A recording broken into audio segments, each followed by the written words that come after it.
즉 스케일링은 예방을 위한 치아 청소이지 치아를 깎는 치료가 아닙니다. 하지만 기구 소리가 크고 치료 후 시린 느낌 때문에 이가 갈리는 거 아니야? 라고 오해하시는 경우가 있어요. 사실인가요? 실제로 치아에 손상이 있나요? 결론부터 말씀드릴게요. 스케일링으로 치아가 깎이진 않습니다. 대부분 지나치게 강한 압력이나 숙련되지 않은 시술에서 발생되는 일이고 이 네 가지만 잘 지키면 치아가 깎일 걱정 없이 최대한 효과를 볼 수 있어요.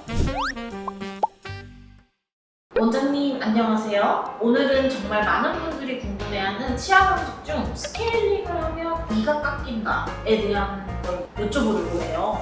우리가 스케일링을 한다고 하는데 도대체 스케일링은 어떤 치료인가요? 스케일링은 치아에 쌓인 치석과 세균막을 제거해서 잇몸을 건강하게 유지해주는 치료입니다. 하지만 기구 소리가 크고 치료 후 시린 느낌 때문에 이가 갈리는 거 아니야? 라고 오해하시는 경우가 있어요. 네, 정말 많이 듣는 얘기인데요. 사실인가요? 실제로 치아에 손상이 있나요? 결론부터 말씀드릴게요. 스케일링으로 치아가 깎이진 않습니다. 다만 치아 표면에 아주 미세한 스크래치, 즉 현미경으로 보이는 잔기스 정도는 생길 수 있어요. 2000년대 초중반 치주학으로 유명한 논문에 실린 연구들에 따르면 스케일링 과정에서 치아 표면에 미세한 스크래치는 생길 수 있다고 하지만 치아가 깎이거나 손상되는 것은 아니라고 합니다. 표면의 거칠기는 약간 증가할 수 있으나 실질적인 치질 손실은 미미하며 구조적 손상을 일으킬 정도는 아닌 것으로 입증되었어요. 그럼 손상을 줄 수 있다는 연구는 있나요?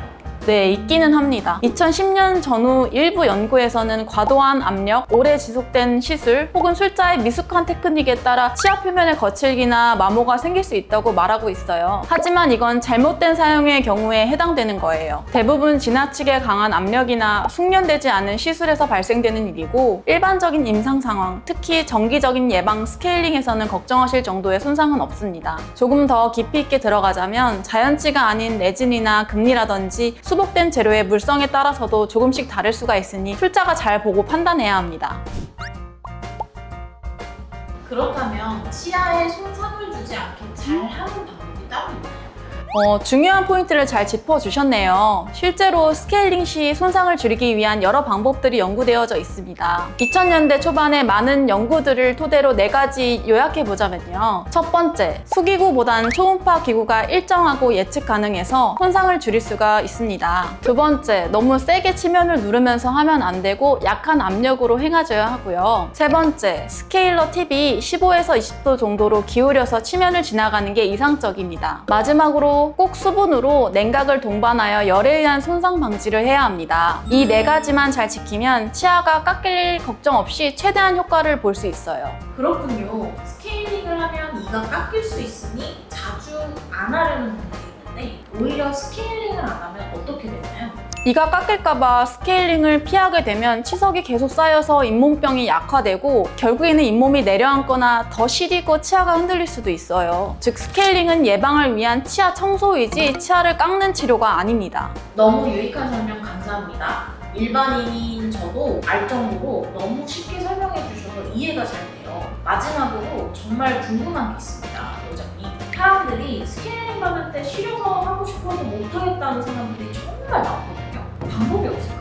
당연히 방법이 있죠. 스케일링을 할 때 시리게 느끼는 이유는 차가운 물, 기구의 진동, 공기 접촉에 반응해서 찌릿하게 시린 느낌이 드는 겁니다. 특히 치아 페임이 있거나 잇몸이 내려가 있거나 치석이 많이 쌓인 부위는 더 예민하게 반응합니다. 그 해결 방법 제가 4가지 알려드릴게요. 첫 번째, 예약 날짜 최소 일주일 전부터 민감성 치약을 사용해보세요. 미세한 상하 생활을 막아줘서 민감함을 덜 느낄 거예요. 두 번째, 출전에 가글 마취를 해보세요. 1분간 입에 머금은 후 뱉으면 편하게 스케일링을 받을 수 있어요. 세 번째, 초음파 강도를 약하게 조절 가능해요. 강하면 시리실 수 있으니 약하게 조절해서 해드릴 수 있어요. 네 번째, 스케일링 중간중간 찬물 대신 미온수를 사용하면 좋아요. 물 온도만 바꿔도 훨씬 편해져요. 단순히 시려하는 감각 문제가 아니라 충분히 조절 가능한 문제예요. 편안하게 시리지 않게 스케일링은 충분히 받을 수 있어요. 와, 오늘 진짜 상식이라고 믿었던 게 다 정답되네요. 스케일링은 치아를 지키는 거고